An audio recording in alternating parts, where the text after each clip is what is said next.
Chapter 8, The 5 Laws of Gold.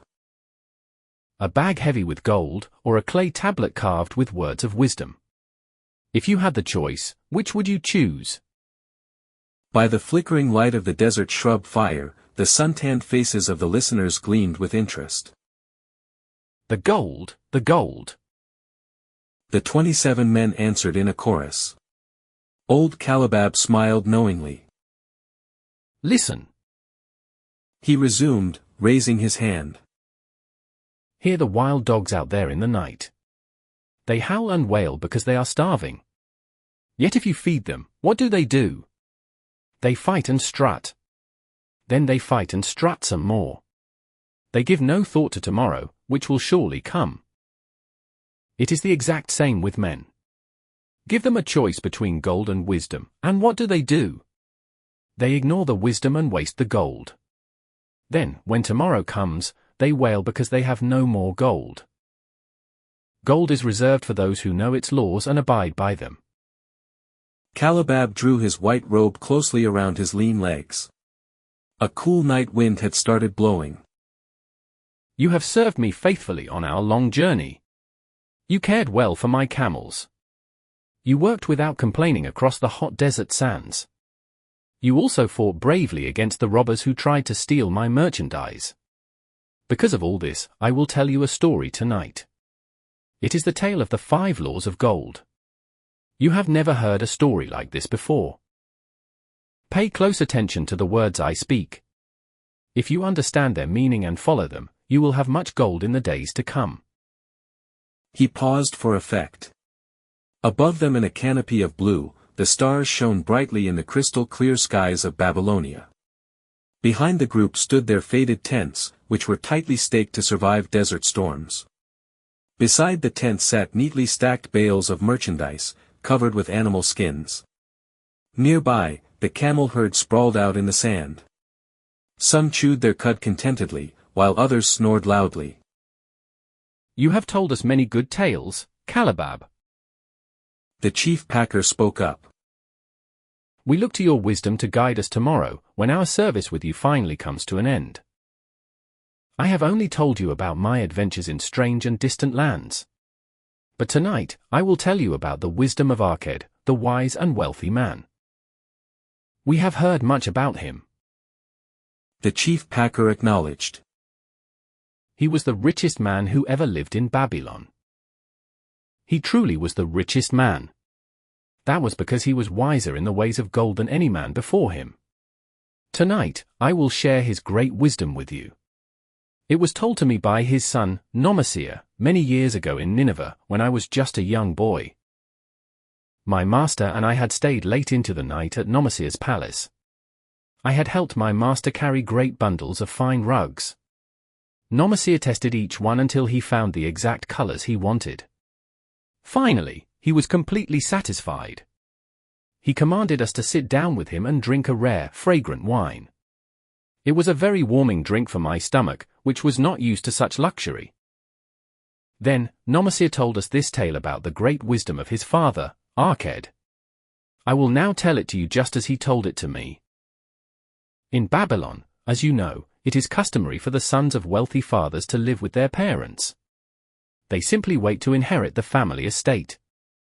However, Arked did not approve of this custom. So, when Nomesir became a man, Arked sent for him and said, "My son, I want you to inherit my estate. However, you must first prove that you are capable of handling it wisely. Therefore, I want you to go out into the world. You must show your ability to acquire gold and earn the respect of other men. To give you a good start, I will give you 2 things. I did not have either of these when I started as a poor youth trying to build my fortune. First, I give you this bag of gold. If you use it wisely, it will be the foundation of your future success. Second, I give you this clay tablet. Carved upon it are the 5 laws of gold.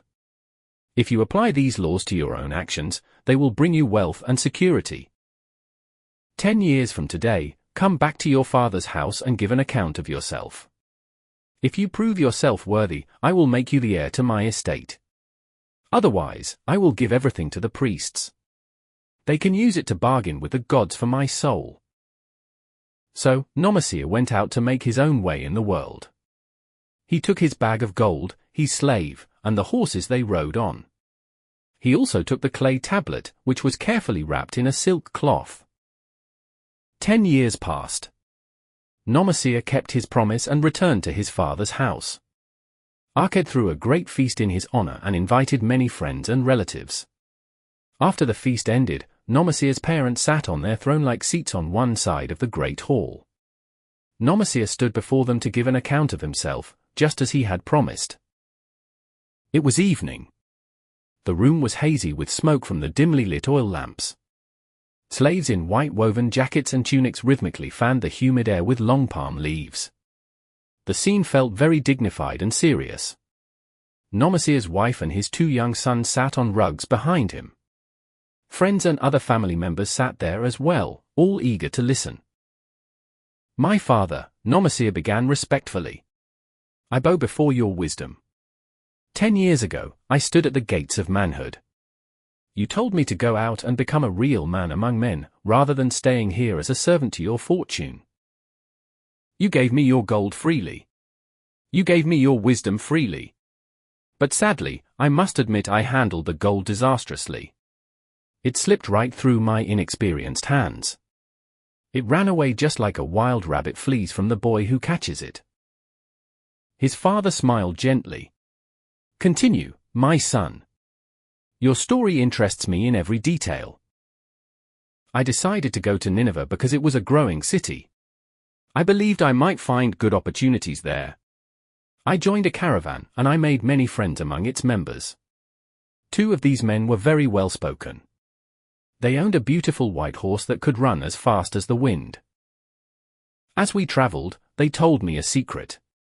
They said a wealthy man in Nineveh owned a horse that had never been beaten in a race. Its owner believed no living horse could run faster. Because of this, he would bet any amount of money that his horse could beat any horse in all of Babylonia. My new friends told me that compared to their white horse, the wealthy man's horse was just a slow donkey. They said they could beat it easily. They offered to let me join them in their bet. They acted as if they were doing me a great favor. I was completely carried away by the idea. However, our horse was badly beaten, and I lost much of my gold." Arked laughed at this. Nomasir continued, "Later, I discovered it was a scam. These men constantly traveled with caravans looking for victims. The wealthy man in Nineveh was actually their partner. He shared the bets he won with them. That clever trick taught me my first lesson in looking out for myself. I soon learned another bitter lesson. There was another young man in the caravan who became a close friend of mine. He was also the son of wealthy parents, traveling to Nineveh to find a good place to settle. Shortly after we arrived, he told me that a merchant had died. He said we could buy the man's shop, along with its rich merchandise and loyal customers, for a very low price. He suggested we become equal partners. But first, he said he needed to return to Babylon to get his gold. He convinced me to buy the shop's inventory using my gold. We agreed that his gold would be used later to run our business. He delayed his trip to Babylon for a long time. Meanwhile, he proved to be a terrible buyer and a foolish spender. I finally kicked him out of the partnership. But by then, the business had already fallen apart. We only had goods that no one wanted to buy, and we had no gold left to buy new merchandise. In the end, I sold whatever was left to an Israelite for a pitiful sum. Bitter days soon followed, my father. I looked for work but couldn't find any because I didn't have any trade or training that would allow me to earn a living. I sold my horses. I sold my slave. I sold my extra robes just so I could have food and a place to sleep. But every day, grim poverty crept closer. But during those bitter days, I remembered your confidence in me, Father. You had sent me out into the world to become a man, and I was determined to achieve that goal. His mother buried her face in her hands and wept softly. At that time, I remembered the clay tablet you had given me, the one where you carved the 5 laws of gold. I read your words of wisdom very carefully. I finally realized that if I had only sought wisdom first, I wouldn't have lost all my gold. I learned each law by heart. I made a promise to myself that whenever the goddess of good fortune smiled on me again, I would be guided by the wisdom of age, rather than the inexperience of youth. For the benefit of everyone sitting here tonight, I will read my father's wisdom. This is exactly what was engraved on the clay tablet he gave me 10 years ago. The 5 laws of gold. Gold comes gladly and in increasing quantities to any person who saves at least 1/10 of their earnings. This creates an estate for their future and the future of their family. 2. Gold works diligently and contentedly for the wise owner who finds profitable employment for it. It multiplies just like the flocks in the field. 3. Gold clings to the protection of a cautious owner who invests it under the advice of people wise in handling money. 4. Gold slips away from the person who invests it in businesses or purposes they are not familiar with, or that are not approved by those skilled in managing money. Gold flees the person who tries to force it to impossible earnings. It also flees those who follow the alluring advice of tricksters and schemers, or who trust their own inexperience and romantic desires in investing. These are the 5 laws of gold as written by my father. I proclaim they are actually worth more than gold itself. I will prove this to you as I continue my story. He turned to face his father again. I have told you about the depths of poverty and despair that my inexperience brought me. However, every chain of disasters eventually comes to an end. My struggles ended when I found a job managing a crew of slaves. We were working on building the new outer wall of the city. Using my knowledge of the first law of gold, I saved a single copper coin from my very first earnings. I added to it at every opportunity until I finally had a piece of silver. It was a slow process, because a person still has to pay for their living expenses. I admit I spent money grudgingly during that time. I was absolutely determined to earn back just as much gold as you had given me before the 10 years were up. One day, the slave master, who had become a good friend of mine, said, "You are a thrifty young man. You don't recklessly spend what you earn. Do you have any gold saved up that isn't currently earning anything for you?" "Yes," I replied. "My greatest desire is to accumulate enough gold to replace what my father gave me, which I foolishly lost." "That is a very worthy ambition," he said. "But do you realize that the gold you have saved can actually work for you and earn even more gold?" "Unfortunately, my past experiences have been bitter," I told him. "My father's gold fled from me. I'm terrified that my own savings might do exactly the same thing." "If you trust me, I can give you a lesson in handling gold profitably," he replied. "Within a year, the outer wall will be completed. It will be ready for the massive bronze gates that will be built at every entrance to protect the city from the king's enemies. In all of Nineveh, there isn't enough metal to actually make these gates, and the king hasn't thought ahead to provide it. So, here is my plan. A group of us will pool our gold together and send a caravan far away to the copper and tin mines. We will bring the metal for the gates back to Nineveh. When the king finally gives the order to make the great gates, we will be the only ones who can supply the metal, and he will pay a rich price for it. Even if the king decides not to buy from us, we will still have valuable metal that can be sold for a fair price." I recognized this offer as a perfect opportunity to follow the 3rd law. I could invest my savings under the guidance of wise men. I certainly wasn't disappointed. Our investment pool was a huge success. My small stash of gold was greatly increased by the whole transaction. In due time, I was accepted as a member of this same group for other ventures. These were men who were incredibly wise in the profitable handling of gold. They carefully discussed every single plan before getting involved. They refused to take any chances on losing their initial investment. They wouldn't tie their money up in unprofitable investments where their gold couldn't be recovered. Foolish things like the horse race and the bad partnership I had entered into in my youth would have received zero consideration from them. They would have immediately pointed out all the flaws. Through my association with these men, I learned how to safely invest gold to bring in profitable returns. As the years went on, my wealth increased more and more rapidly. I didn't just make back what I had lost, I made back much, much more. Through my misfortunes, my trials, and my eventual success, I have tested the wisdom of the 5 laws of gold time and time again, Father. They have proven to be true in every single test. For a person who doesn't know the 5 laws, gold rarely comes, and it goes away quickly. But for the person who actually follows the 5 laws, gold comes freely and works as their dutiful slave. Nomacer stopped speaking and motioned to a slave at the back of the room. The slave brought forward 3 heavy leather bags, one at a time. Nomacer took one of these bags and placed it on the floor in front of his father.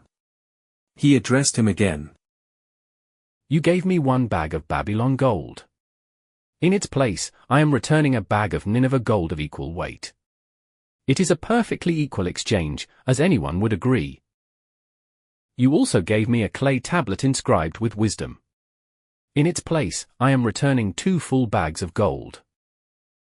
Saying this, he took the other 2 bags from the slave and placed them on the floor in front of his father as well. I do this to prove to you, Father, that I consider your wisdom to be of far greater value than your gold. But really, who can measure the true value of wisdom in bags of gold? Without wisdom, gold is quickly lost by those who have it. But with wisdom, gold can be secured by those who have nothing, just as these 3 bags of gold prove. It gives me the deepest satisfaction, Father, to stand before you today. I can proudly say that because of your wisdom, I have become rich and respected among men. His father placed his hand fondly on Nomacer's head.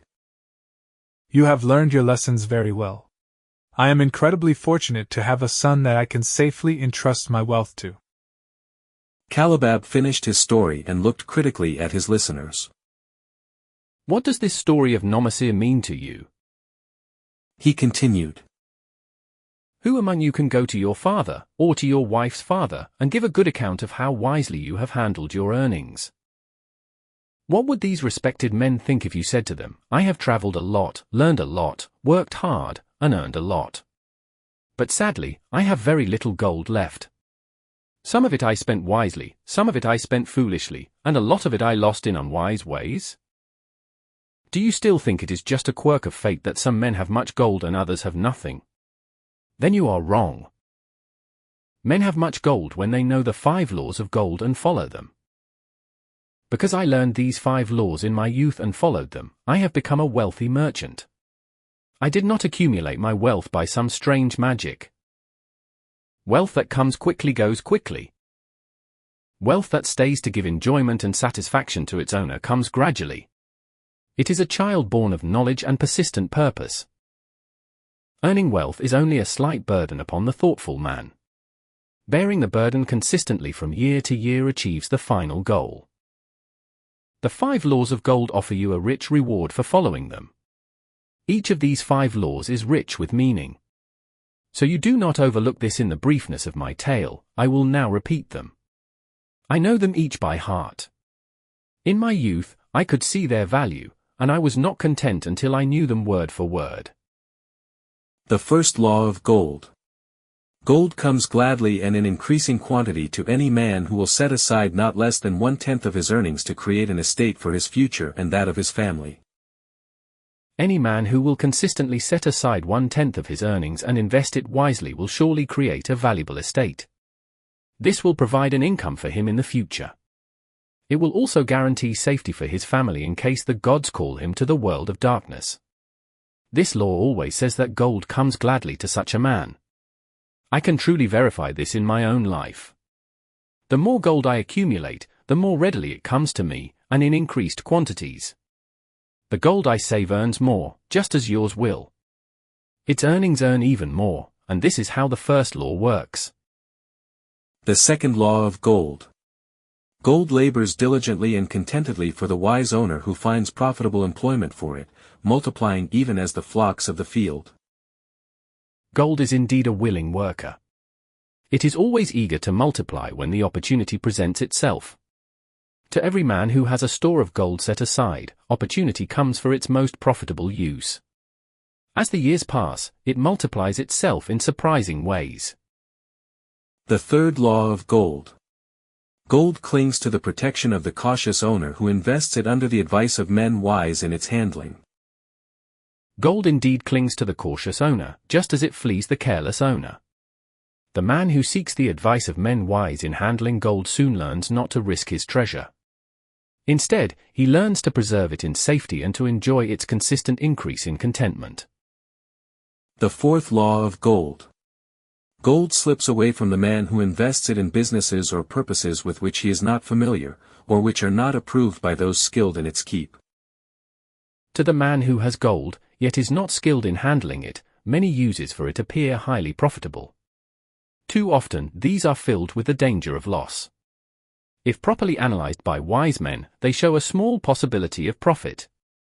Therefore, the inexperienced owner of gold who trusts his own judgment and invests it in businesses or purposes with which he is not familiar, often finds his judgment imperfect.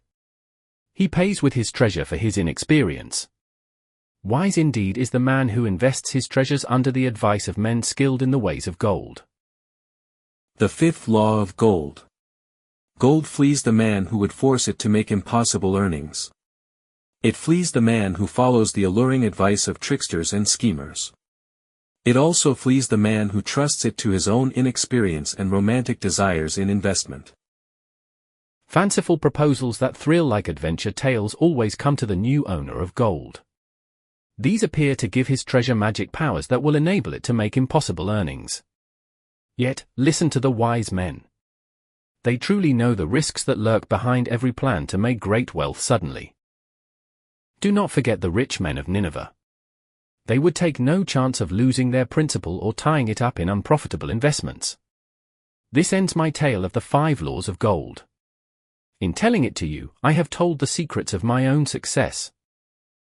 Yet, they are not secrets. They are truths that every man must first learn and then follow. That is, if he wishes to step out of the crowd of people who, like wild dogs, must worry each day about finding food to eat. Tomorrow, we enter Babylon. Look! See the eternal fire that burns above the temple of Bel. We are already in sight of the golden city. Tomorrow, each of you shall have gold. It is the gold you have so well earned by your faithful services. 10 years from this night, what will you be able to tell about this gold? If there are men among you who, like Nomasir, will use a portion of their gold to start an estate for themselves, they will be wise. If they are guided from then on by the wisdom of Arked, it is a safe bet that 10 years from now, they will be rich and respected among men, just like the son of Arked. Our wise acts accompany us through life to please us and to help us. Just as surely, our unwise acts follow us to plague and torment us. Unfortunately, they cannot be forgotten. In the front rank of the torments that follow us are the memories of the things we should have done. These are the memories of the opportunities that came to us, which we did not take. The treasures of Babylon are rich.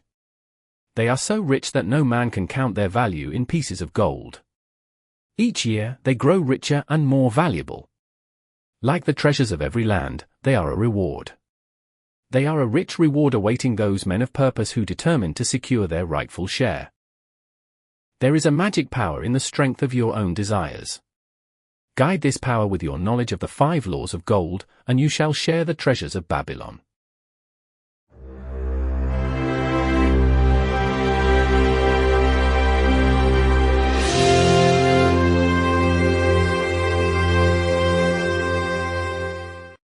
Chapter 9, The Gold Lender of Babylon. 50 pieces of gold.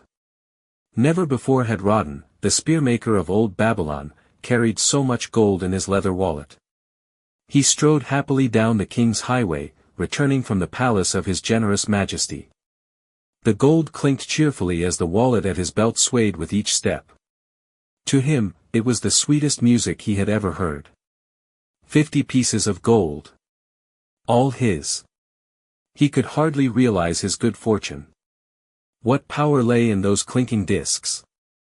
They could purchase anything he wanted. He could buy a grand house, land, cattle, camels, horses, or chariots. He could have whatever he desired. What use should he make of it? This evening, as he turned into a side street toward his sister's home, he could think of nothing he would rather possess than those same glittering, heavy pieces of gold. They were his to keep. A few evenings later, a confused Rawdon entered the shop of Mathan, a lender of gold and a dealer in jewels and rare fabrics. Looking neither right nor left at the colorful, artfully displayed goods, he walked straight through to the living quarters at the back. There, he found the polite Mathan lounging on a rug. Mathan was enjoying a meal served by an enslaved black man. "I need your advice, because I do not know what to do." Rawdon stood solidly with his feet apart. His hairy chest was exposed by the open front of his leather jacket. Mathan's narrow, pale face smiled a friendly greeting. "What foolish things have you done that you should seek the lender of gold? Have you been unlucky at the gambling table? Or has some plump woman entangled you? I have known you for many years. Yet, you have never asked me to help you with your troubles." "No, no. It is nothing like that. I do not seek gold. Instead, I need your wise advice." Here. Listen to what this man says. No one comes to the lender of gold for advice. My ears must be deceiving me. They hear the truth. Can this be true? Rawdon, the spearmaker, shows more cleverness than all the rest. He comes to Mathan not for gold, but for advice. Many men come to me for gold to pay for their foolish mistakes. But as for advice, they do not want it. Yet who is more able to give advice than the lender of gold? After all, many men come to me when they are in trouble.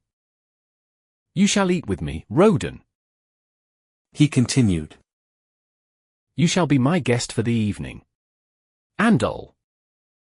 He commanded the enslaved servant. Roll out a rug for my friend, Rawdon, the spearmaker, who comes for advice. He shall be my honored guest. Bring him plenty of food, and get him my largest cup. Choose the best wine carefully so that he may enjoy his drink. Now, tell me what troubles you. It is the king's gift. The king's gift? The king gave you a gift, and it gives you trouble. What kind of gift is it? The king was very pleased with the design I submitted for a new spearhead for the royal guard. Because of this, he presented me with 50 pieces of gold. Now, I am very confused. Every hour of the day, I am begged by people who want to share it with me. That is natural. More men want gold than have it. They expect someone who gets it easily to share it with them. But can you not just say no?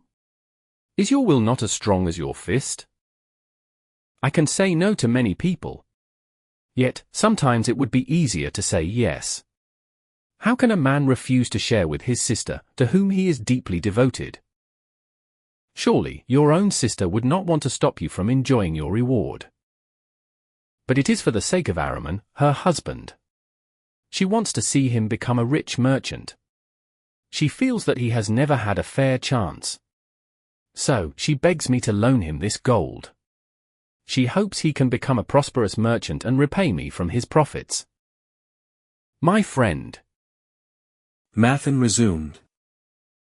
You bring up a worthy subject to discuss. Gold brings its owner responsibility. It changes his position among his fellow men. It brings the fear that he might lose it, or that someone might trick him out of it. It brings a feeling of power and the ability to do good. At the same time, it brings opportunities where his very best intentions might get him into trouble. Did you ever hear of the farmer from Nineveh who could understand the language of animals? I suppose not, because it is not the kind of story men usually tell over the bronze caster's forge. I will tell it to you. You should know that borrowing and lending involve much more than simply passing gold from one hand to another. This farmer, who could understand what the animals said to each other, lingered in the farmyard each evening just to listen to their words. One evening, he heard the ox complaining to the donkey about his hard life. I labor pulling the plough from morning until night, the ox said. No matter how hot the day is, how tired my legs are, or how the harness rubs my neck, I still must work. But you are a creature of leisure. you are draped with a colorful blanket, and you do nothing more than carry our master wherever he wants to go.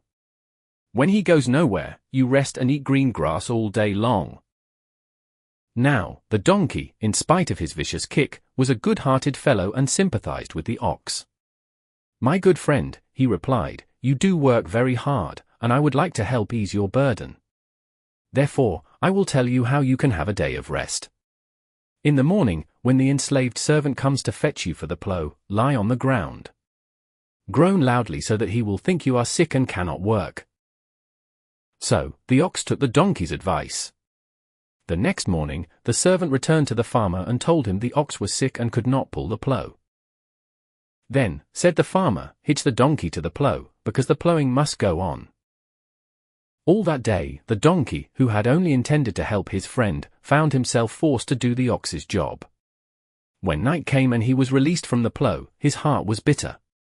His legs were tired, and his neck was sore where the harness had rubbed it. The farmer lingered in the barnyard to listen. The ox spoke first. "You are a good friend. Because of your wise advice, I have enjoyed a day of rest." "And I," replied the donkey, "am like many other simple-hearted fools who start out helping a friend and end up doing their work for them. From now on, you will pull your own plough. I heard the master tell the servant to send for the butcher if you were sick again. I hope he does, because you are a lazy fellow." After that, they never spoke to each other again, and this ended their friendship. Can you tell me the moral of this story, Roden? "It is a good story," responded Rodden. "but I do not see the moral." "I did not think you would. But the moral is there, and it is simple, too. It is just this: if you want to help your friend, do so in a way that will not put your friend's burdens on your own shoulders." "I had not thought of that. It is a wise moral. I do not want to take on the burdens of my sister's husband. But tell me, you lend to many people. Do the borrowers not repay you?" Mathan smiled the smile of a man whose soul was rich with much experience. "Could a loan be considered good if the borrower cannot repay it? The lender must be wise and judge carefully.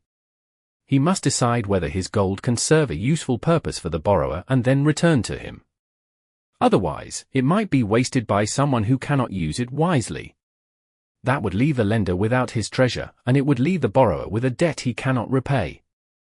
I will show you the tokens in my token chest, and I will let them tell you some of their stories." He brought a chest into the room. It was as long as his arm, covered in red pigskin, and decorated with bronze designs. He placed it on the floor and sat cross-legged in front of it, resting both hands on the lid. "Whenever I lend to someone, I require a token for my chest," Mathan explained. "It stays here until the loan is paid off. When they repay me, I give the token back. But if they never repay, the token stays as a reminder of someone who broke my trust. My token box shows that the safest loans are to people who own more than what they want to borrow. They own lands, jewels, camels, or other things that could be sold to repay the loan. Some of the tokens they give me are jewels worth more than the loan itself. Others are written promises to hand over property if they cannot repay on time. With these kinds of loans, I am confident my gold will be returned along with the interest, because the loan is backed by actual property. The next safest loans go to those who have the ability to earn money. They are people like you, who work and get paid. They have a steady income. If they are honest and avoid bad luck, I know they can easily repay the gold I lend them, along with the interest I am owed. These loans are based on human effort. Then there are those who have neither property nor a steady income. Life is hard, and some people simply cannot manage it. I regret making loans to them, even if it is just a single coin. My token box will likely remind me of that mistake for years to come, unless the loan is guaranteed by good friends who know the borrower is an honest person." Mathan unfastened the clasp and opened the lid. Rodden leaned forward eagerly. At the top of the chest, a bronze necklace rested on a red cloth. Mathan picked it up and patted it gently. "This will always stay in my token chest because its owner has passed away. I treasure his token and his memory, for he was a good friend. We did business together with great success. But one day, he brought back a bride from the East. She was beautiful, but a dazzling and different creature. He spent his gold carelessly to satisfy her every wish. When all his money was gone, he came to me in deep distress. I gave him advice and promised to help him regain control of his life. He swore by the sign of the great bull that he would. But it was not meant to be. During an argument, he dared her to pierce his heart, and she drove a knife right into it. And what happened to her? Rawdon asked. Ah, yes. This was hers. Mathen picked up the red cloth. Filled with bitter regret, she threw herself into the Euphrates River. Those 2 loans will never be repaid. The chest shows you, Rawdon, that people caught up in intense emotions are never safe risks for a gold lender. Now, this one is different. Mathen said, reaching for a ring carved from ox bone. This belongs to a farmer. I buy the rugs his women weave. Once, locusts destroyed his crops, and his family had no food. I lent him money, and he repaid me as soon as the new crop came in. Later, he returned with a story from a traveler about strange goats in a faraway land. These goats had long, soft hair that could be woven into the most beautiful rugs Babylon had ever seen. He wanted to buy a herd, but he had no money. So, I lent him the gold to make the trip and bring the goats back. His herd has now started to grow. Next year, I will surprise the wealthy lords of Babylon with the finest rugs they have ever bought. Soon, I will have to return his ring, because he always insists on paying his debts quickly. Do some borrowers actually do that? Rawdon asked. Yes, if they borrow money to start a profitable business, they usually do. But if they borrow to cover up their own foolish mistakes, I warn you to be very careful if you ever want to see your gold again. Tell me about this one. Rawdon requested. He picked up a heavy gold bracelet, set with jewels in unique designs. I see the lady's jewelry catches your eye, my friend.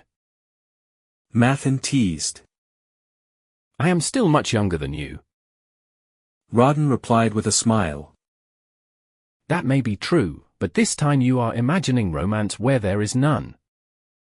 Mathen said. The owner of this bracelet is old, fat, and wrinkled. She talks so much, yet says so little, that she drives me completely crazy.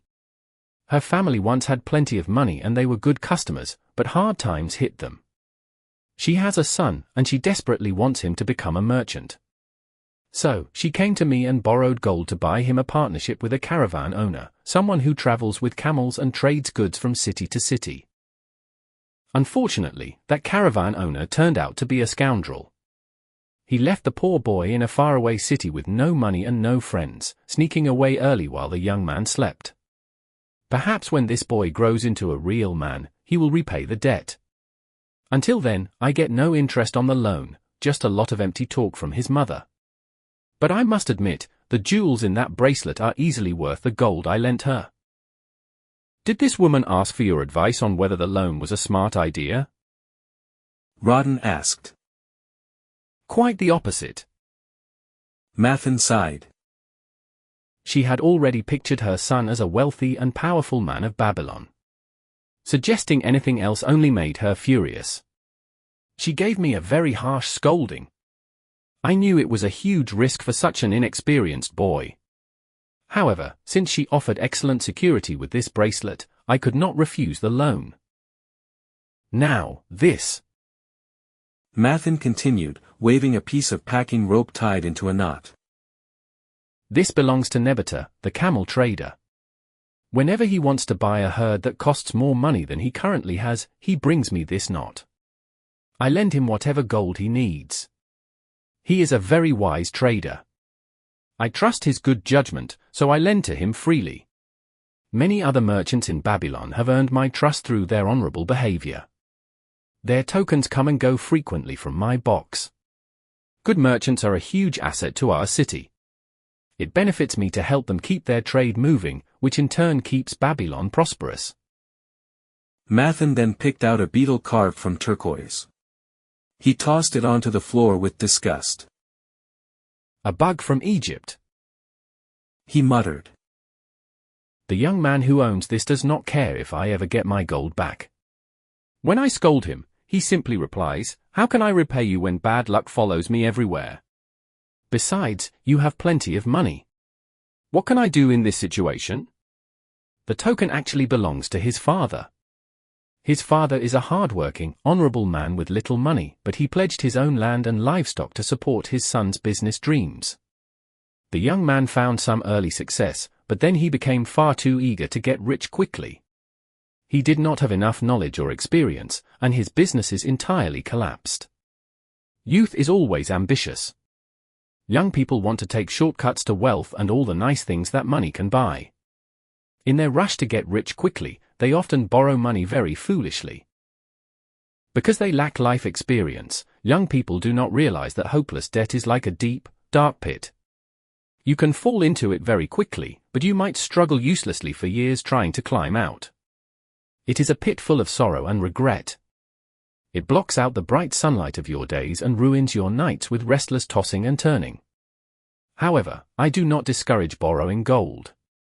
In fact, I highly encourage it. I recommend borrowing, as long as it is for a smart and wise purpose. I actually achieved my own first real success as a merchant by using borrowed gold. But what is a lender supposed to do in a situation like this? The young man is in total despair and gets nothing done. He is deeply discouraged, and he makes zero effort to repay the debt. At the same time, my heart simply cannot bear to take away his poor father's land and cattle. You have told me many interesting things, Rawdon ventured. but I still have not heard the answer to my question. Should I lend my 50 pieces of gold to my sister's husband? That money means a great deal to me. Your sister is an excellent woman, and I have a lot of respect for her. Mathan replied. If her husband came to me asking to borrow 50 pieces of gold, the first thing I would ask is what he plans to do with the money. If he told me he wanted to become a merchant like me, dealing in jewels and expensive furniture, I would ask him, what do you actually know about running a business? Do you know where to buy goods at the lowest cost? Do you know where to sell them at a fair and profitable price? Could he honestly answer yes to those questions? No, he could not. Rawdon admitted. He has helped me a lot with making spears, and he has done some basic work in the shops. Then I would tell him that his plan is not wise. Mathan said. Merchants must take the time to learn their trade. His ambition might be well-meaning, but it is just not practical. Because of that lack of experience, I would not lend him any gold. But suppose he could say this, yes, I have helped merchants for a long time. I know exactly how to travel to Smyrna and buy rugs at a low cost directly from the women who weave them. I also know many rich people here in Babylon, and I can sell those rugs to them for a large profit. If he said that, I would tell him, your plan is smart, and your ambition is honorable. I will gladly lend you the 50 pieces of gold, provided you can give me security to guarantee the money will be returned. But what if he replied, I have no security to offer? All I have is my word as an honest man that I will pay you back well? I would have to tell him, I treasure every single piece of my gold. If robbers attacked you on your way to Smyrna and stole the money, or if they took your rugs on the journey back, you would have absolutely no way to repay me. My gold would be lost forever. Gold, you see, Rawdon, is my merchandise as a moneylender. It is easy to lend. However, if it is lent unwisely, it is difficult to get back. A wise lender doesn't want the risk of the undertaking, but rather a guarantee of safe repayment. It is good, he continued, to assist those in trouble. It is good to help those who have been struck down by fate. It is good to help those who are just starting out so they can make progress and become valuable citizens. But help must be given wisely. Otherwise, like the farmer's donkey, in our desire to help, we only end up taking on another person's burden. I wandered from your question again, Rawdon, but hear my answer. keep your 50 pieces of gold. What you earn from your labor and what you receive as a reward is your own. No one can force you to part with it unless it is your wish. If you want to lend it out to earn more gold, then lend it with caution and in many places. I do not like idle gold, but I like too much risk even less. How many years have you worked as a spearmaker? A full 3 years. Rawdon replied. How much have you saved, besides the king's gift? 3 pieces of gold. So each year you have worked, you have denied yourself good things just to save 1 piece of gold from your earnings. That is true. Then, through your self-denial, it would take you 50 years of labor to save 50 pieces of gold? That would take a lifetime of labor. Do you think your sister would want to risk 50 years' worth of your savings from the bronze melting pot just so her husband could experiment with being a merchant? Not if I explained it in those words. Then go to her and say, I have worked every day except fast days, from morning until night, for 3 years. I have denied myself many things my heart desired. For each year of hard labor and self-denial, I only have 1 piece of gold to show for it. You are my favorite sister, and I want your husband to engage in a business where he can prosper greatly. If he can submit a plan to me that seems wise and possible to my friend Mathan, then I will gladly lend him my entire savings from 1 year. That will give him the opportunity to prove he can succeed. Say exactly that. If he has the soul to succeed within him, he will prove it. If he fails, he will not owe you more than he can hope to repay someday. I am a gold lender because I own more gold than I can use in my own trade. I want my surplus gold to work for others and earn even more gold. I do not want to risk losing it, for I have worked hard and denied myself much to secure it. Therefore, I will no longer lend any of it where I am not confident that it is safe and will be returned to me. I will also not lend it where I am not convinced that the earnings will be paid to me promptly. I have shared a few secrets from my token chest with you, Rawdon. From them, you can understand the weakness of men. You can see their eagerness to borrow money that they have no certain way to repay. You can see how often their high hopes of making great earnings are simply false hopes. They just don't have the ability or training to fulfill them, even if they had the gold. You now have gold, Rawdon, which you should put to work earning more gold for yourself. You are about to become a gold lender, just like me. If you safely preserve your treasure, it will produce generous earnings for you. It will be a rich source of pleasure and profit for all your days. But if you let it slip away, it will be a source of constant sorrow and regret for as long as you live. What do you desire most for this gold in your wallet? To keep it safe. Wisely spoken. Mathan replied approvingly. Your first desire is for safety. Do you think it would be truly safe from possible loss in the custody of your sister's husband? I am afraid not, for he is not wise at guarding gold. Then do not be swayed by foolish feelings of obligation. Do not trust your treasure to just anyone. If you want to help your family or friends, find ways other than risking the loss of your treasure. Do not forget that gold slips away in unexpected ways from those who are unskilled at guarding it. You might as well waste your treasure on extravagance as let someone else lose it for you. What is your next desire for this treasure of yours, after safety? That it earns more gold. Again, you speak with wisdom. It should be put to work to earn and grow larger. Gold that is wisely lent out can even double itself through earnings before a young man like you grows old. But if you risk losing the gold itself, you also risk losing everything it could have earned. Therefore, do not be swayed by the fantastic plans of impractical men. They think they see ways to force your gold to make unusually large earnings. Such plans are the creations of dreamers who are unskilled in the safe and dependable laws of trade. Be conservative in what you expect it to earn, so that you may keep and enjoy your treasure. To lend it out with a promise of sky-high returns is only inviting loss. Seek to associate yourself with men and enterprises whose success is already established. That way, your treasure can earn generously under their skillful use, while being safely guarded by their wisdom and experience. This way, You can avoid the misfortunes that follow most men who are entrusted with gold by the gods. When Rawdon tried to thank him for his wise advice, Mathan waved him off, saying, The king's gift will teach you much wisdom. If you want to keep your 50 pieces of gold, you must be very discreet. Many potential uses will tempt you. Many people will offer you advice. Numerous opportunities to make large profits will be presented to you. The stories from my token box should serve as a warning. Before you let any piece of gold leave your pouch, you must be absolutely sure you have a safe way to pull it back again. If you ever want my further advice, please return. It is always gladly given. Before you go, read what I have carved beneath the lid of my token box. It applies equally to both the borrower and the lender. Better a little caution than a great regret.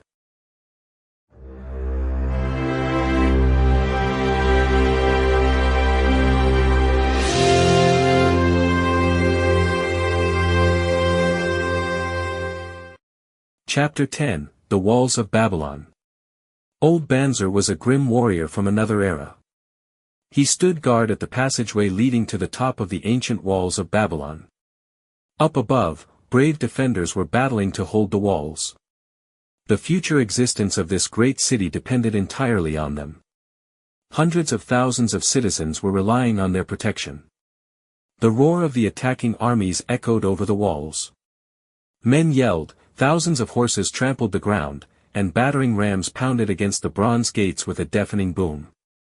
Spearmen lounged in the street behind the gate. They were waiting to defend the entrance if the gates gave way. However, there were only a few of them for such a massive task. The main armies of Babylon were far away in the east. They were with their king on a great expedition against the Elamites. No one expected an attack on the city while they were gone. Because of this, the defending forces were small. Then, the mighty Assyrian armies unexpectedly attacked from the north. Now, the walls had to hold, or Babylon was doomed. Great crowds of pale, terrified citizens gathered around Banzer. They were eagerly looking for news of the battle. They watched in quiet awe as a steady stream of dead and wounded soldiers was carried out of the passageway. This gate was the crucial point of the attack. The enemy had circled the city for 3 days.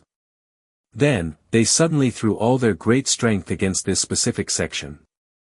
The defenders at the top of the wall fought back fiercely. They used arrows and burning oil to stop the enemy's climbing platforms and scaling ladders. If any attackers reached the top, the defenders fought them off with spears. Meanwhile, thousands of enemy archers fired a deadly barrage of arrows back at the defenders. Old Banzer had the best spot to get news. He was closest to the fighting. He was always the first to hear when the frenzied attackers were pushed back. An elderly merchant crowded close to Banzer. His shaky hands were quivering. Tell me. Tell me. The merchant pleaded. They cannot get in. My sons are away with our good king. There is no one left to protect my old wife. They will steal all my goods. They will take all my food and leave nothing. We are old. We are too old to defend ourselves, and we are too old to be kept as slaves. We will starve. We will die. Please, tell me they cannot get in. Calm yourself, good merchant. The guard responded. The walls of Babylon are strong. Go back to the bazaar. Tell your wife that the walls will protect you and all of your possessions. They will keep you just as safe as they keep the king's rich treasures. But stay close to the walls, so the stray arrows flying over do not strike you. A woman holding a baby took the old man's place as he walked away. Sergeant, what is the news from the top? She asked. Please tell me the truth so I can reassure my poor husband. He is lying in bed with a terrible fever from his battle wounds. Yet, he still insists on getting his armor and spear to protect me. I am pregnant, and he says the enemy will be completely ruthless if they break inside. Do not worry, mother of one and soon to be mother of two. Banzer said gently. The walls of Babylon will protect you and your babies. The walls are high and strong. Can you not hear the yells of our brave defenders? They are emptying pots of burning oil right now onto the men climbing the ladders. Yes, I hear that, she replied. but I also hear the roar of the battering rams hammering against our gates. Go back to your husband. Banzer told her. Tell him the gates are strong and will withstand the rams. Tell him that the climbers who scale the walls are only met with our waiting spears. Now watch your step, and hurry back behind the buildings. Banzer stepped aside to clear the passageway for some heavily armed reinforcements. They marched by with a heavy tread, their bronze shields clanking. As they passed, a small girl pulled at his belt. Please tell me, soldier, are we safe? The little girl pleaded. I hear awful noises. I see men bleeding everywhere. I am so frightened. What will happen to our family? What will happen to my mother, my little brother, and the baby? 47. The grim old soldier blinked his eyes and pushed his chin forward as he looked down at the child. Do not be afraid, little one. He reassured her. The walls of Babylon will protect you. They will protect your mother, your little brother, and the baby. The good Queen Semiramis built these walls over 100 years ago to keep people like you safe. The walls have never been broken through. Go back home. Tell your mother, your little brother, and the baby that the walls of Babylon will protect them. Tell them they have nothing to fear. Day after day, old Banzer stood at his post. He watched the reinforcements march up the passageway. They would stay up there and fight until they came back down wounded or dead. Throngs of frightened citizens crowded around him constantly. They were all eager to know if the walls would hold. Banzer answered everyone with the quiet dignity of an old soldier. The walls of Babylon will protect you. The attack raged on for 3 weeks and 5 days with barely a pause. Banzer's jaw set harder and grimmer. The passageway behind him was wet with the blood of the wounded. The ground turned into thick mud from the endless streams of men marching up and staggering back down. Every day, the slaughtered attackers piled up in heaps in front of the wall. Every night, their comrades carried the bodies back and buried them. Finally, on the 5th night of the 4th week, the noise outside faded away. The first streaks of daylight lit up the plains. They revealed massive clouds of dust kicked up by the retreating enemy armies. A mighty shout went up from the defenders. There was no mistaking what it meant. The waiting troops behind the walls repeated the cheer. The citizens in the streets echoed it back. The sound swept over the entire city with the force of a violent storm. People rushed out of their houses. The streets quickly jammed with a thrilled, pulsing mob. Their pent-up fear from the past month finally exploded into a wild chorus of joy. Flames of victory burst forth from the high tower of the Temple of Bel. A column of blue smoke floated high into the sky to carry the good news far and wide. The walls of Babylon had once again defeated a massive, vicious enemy. The foe had been determined to steal the city's rich treasures. They had wanted to ravish and enslave her citizens. Babylon endured century after century because it was fully protected. The city simply could not afford to be anything else. The walls of Babylon were an outstanding example of humanity's need and desire for protection. This desire is a natural part of the human race. It is just as strong today as it ever was in ancient times. However, today we have developed broader and better plans to achieve the exact same goal. In modern times, we have our own impregnable walls. We use insurance, savings accounts, and dependable investments to protect ourselves.